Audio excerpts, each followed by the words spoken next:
पूज्य गुरुदेव के चरणों में कोटि कोटि नमन है। गुरुदेव, कहा जाता है कि हमेशा टारगेट सिंपल और चैलेंजेबल होने चाहिए और थॉट्स हमेशा प्योर और पॉजिटिव।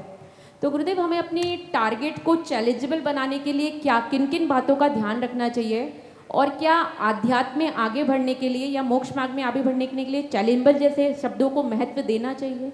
बहुत अच्छा वाक्य है। टारगेट हमेशा चैलेंजेबल होना चाहिए और थॉट्स प्योर और पॉजिटिव होना चाहिए। आपने पूछा है क्या मोक्ष मार्ग में हमें ऐसा चैलेंजेबल होना चाहिए। मैं तो समझता मोक्ष मार्ग ही अपने आप में चैलेंज। तो साधारण बात, जो सामने उसको दांव पर लगा दो, सब छोड़ना पड़ता है। जो सामने उसे दांव पर लगाने के बाद जो मिलना उसका कुछ पता ही नहीं, फिर भी निकल गए, इससे बड़ा चैलेंज और कौन सा होगा बोलो। मोक्ष मार्ग से बड़ा चैलेंज तो कोई है ही नहीं। और दुनिया में जितने भी चैलेंजेस हैं उसमें फिर भी कुछ चीजें सामने दिखती है। खुद को दिखता है या फिर दिखता है कि किसी ने चैलेंज एक्सेप्ट किया और उसने उसको अचीवमेंट में परिवर्तित किया, सामने दिखता है। हम मोक्ष मार्ग में चल रहे हैं, मुक्ति मिलेगी। आज तक किसी को मुक्ति मिलते देखे हो?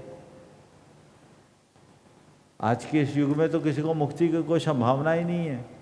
फिर भी एक विश्वास है कि मुक्ति मिलेगी तो इसी से मिलेगी। मोक्ष नहीं है तो क्या हुआ, मुक्ति तो मिलेगी। मुझसे एक बार किसी ने पूछा, महाराज पंचम काल में मोक्ष मिलता है क्या? हमने कहा नहीं मिलता। तो बोले महाराज मोक्ष नहीं मिलता है तो आप मुनि क्यों बने? हमने कहा मोक्ष मारने के लिए मुनि बने ही नहीं, हम मोक्ष के लिए मुनि बने ही नहीं। तो महाराज मुनि काहे के लिए बने?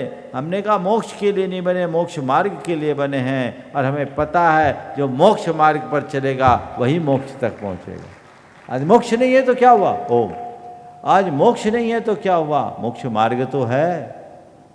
हम मोक्ष मार्ग के पथिक हैं।